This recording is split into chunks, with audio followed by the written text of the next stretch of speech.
Namo Buddhaya, salam kebajikan. Indonesia ini negara besar. Kita harus mampu keluar dari middle income trap. Kuncinya, kita harus mampu menaikkan nilai tambah di dalam negeri. Di tengah gempuran resesi global, perang dagang, konflik geopolitik, rata-rata pertumbuhan ekonomi negara kita tetap resilient di rata-rata 5%. Pertumbuhan ekonomi yang berkualitas didukung dengan penurunan angka pengangguran, angka kemiskinan, penurunan angka Gini rasio, dan juga angka inflasi yang terkendali. Bapak Ibu yang saya hormati, teman-teman sesama anak muda, lalu apa agenda ke depan? Kita akan lanjutkan hilirisasi, bukan hanya hilirisasi tambang saja, tapi juga hilirisasi pertanian, hilirisasi perikanan, hilirisasi digital, dan lain-lain.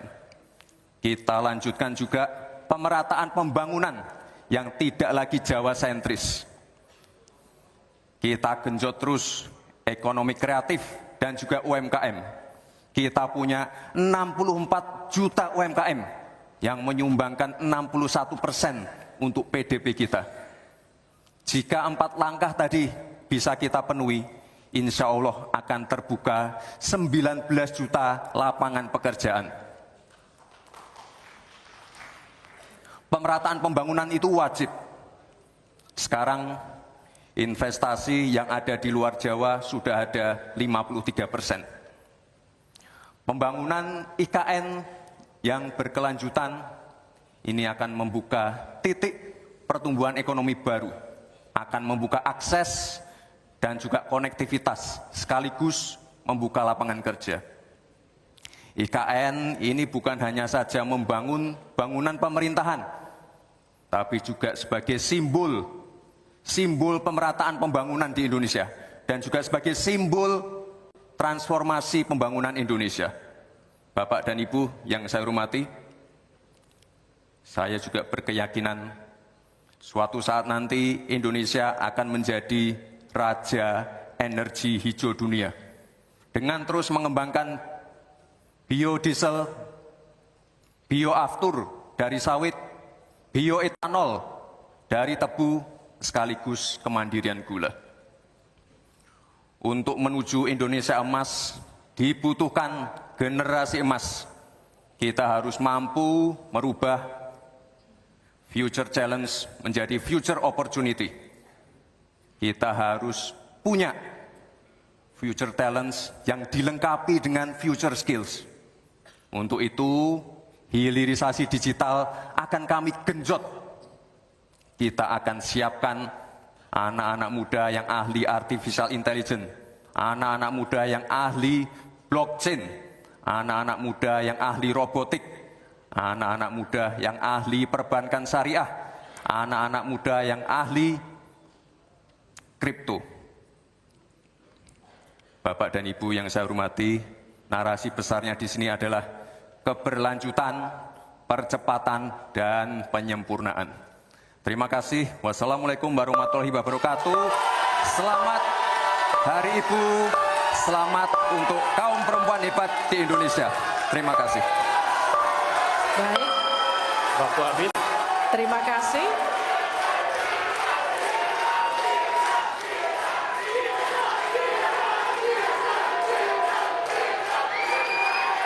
Baik, cukup. Boleh tenang. Kita lanjutkan. Cukup ya. Terima kasih Bapak Gibran Rakabuming Raka. Kami persilakan Pak Gibran untuk kembali ke tempat. Kembali dulu Pak. Harap tenang, kita lanjutkan.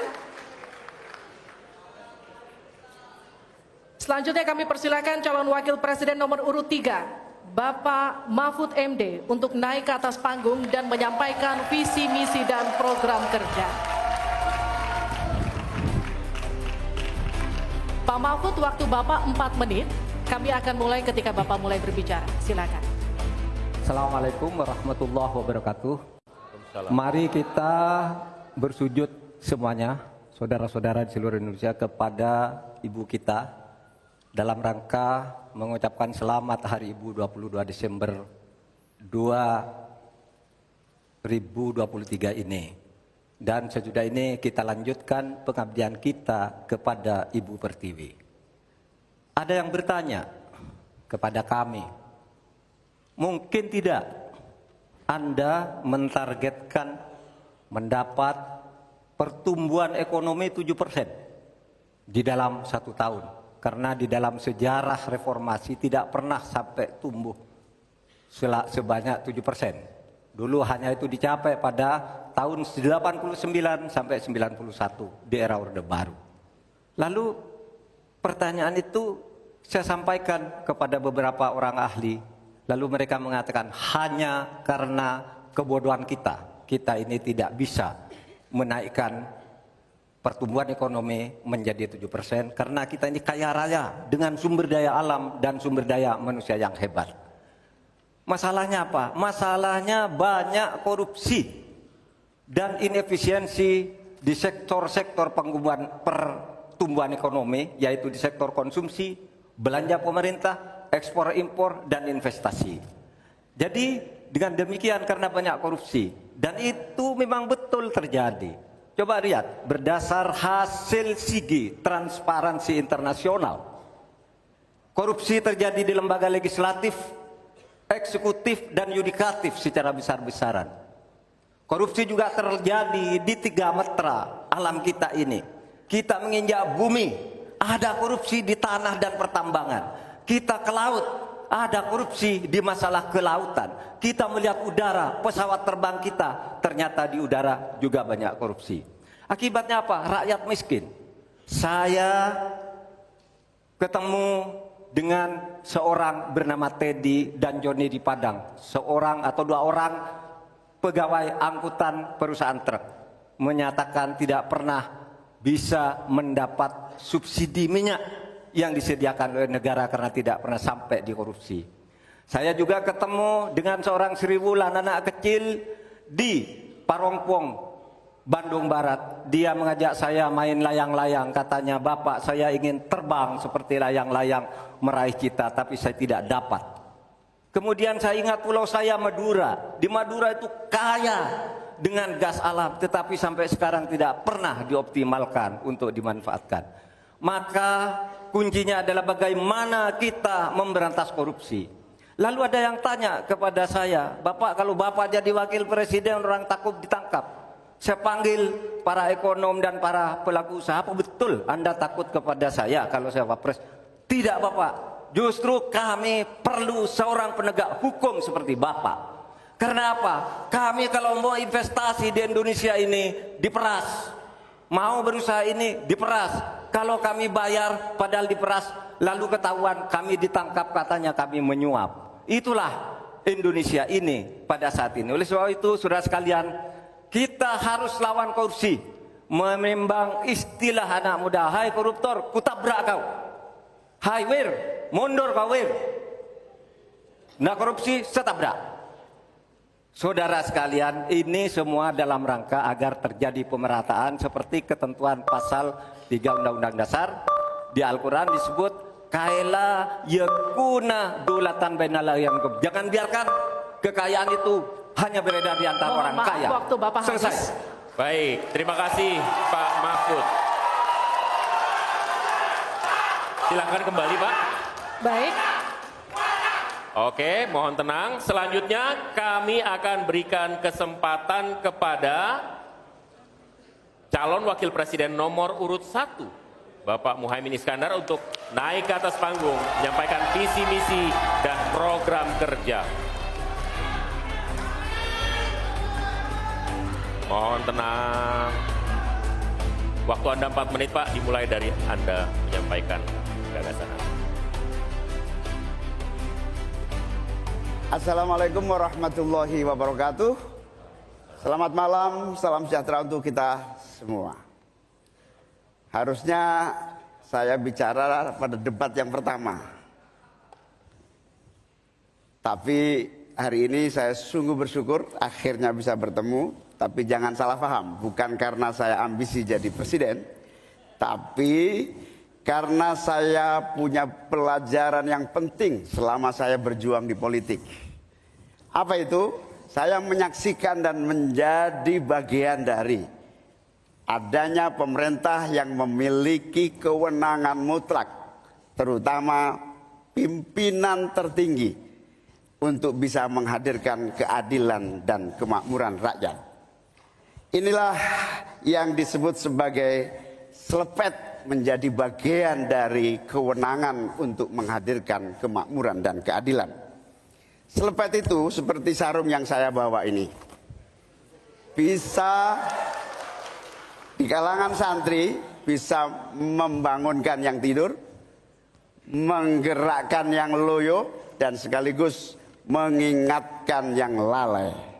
Alhamdulillah, Gusti Allah memberi kesempatan saya untuk bersama-sama Mas Anies yang memiliki pemikiran yang sama untuk terwujudnya perubahan dan perbaikan.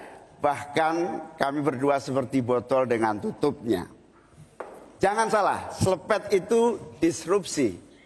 Disrupsi itu adalah awal dari perubahan. Bayangkan, 100 orang Indonesia kekayaannya di atas 100 juta jumlah penduduk Indonesia. Artinya ini keadaan yang tidak adil. Ini harus kita selepet.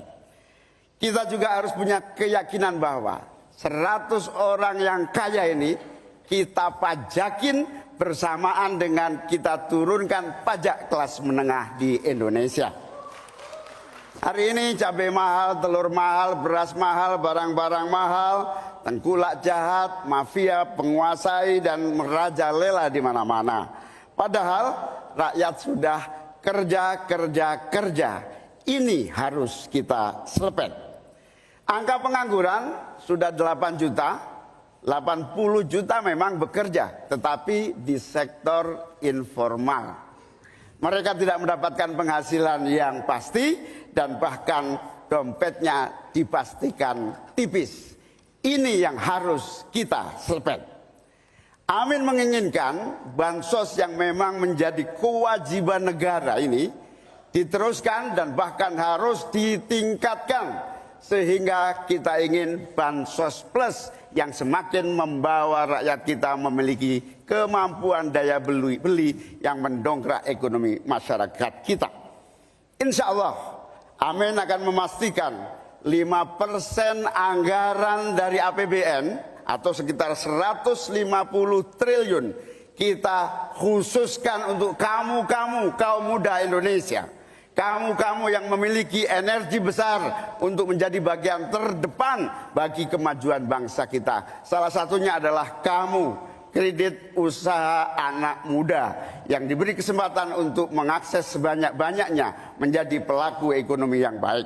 Kita akan hadirkan bagaimana agar desa-desa tumbuh berkembang. Insya Allah 5 miliar per desa akan kita wujudkan tiap tahun bagi pembangunan nasional kita. Kita juga akan siapkan seluruh bantuan-bantuan yang memungkinkan tumbuh menjadi maju. Waktunya. Mohon maaf, waktu Anda habis, Bapak. Terima kasih Pak, kembali ke tempat.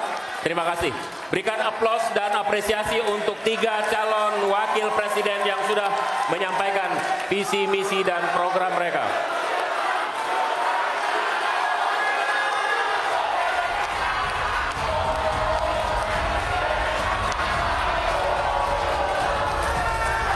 Baik, cukup. Oke. Cukup, tahan dulu. Saudara, kita akan jeda sejenak. Dan usai jeda, pada segmen berikutnya kita akan memperdalam visi misi dan program kerja para calon wakil presiden yang telah disampaikan tadi. Untuk itu tetap bersama kami di debat kedua calon wakil presiden pemilu 2024.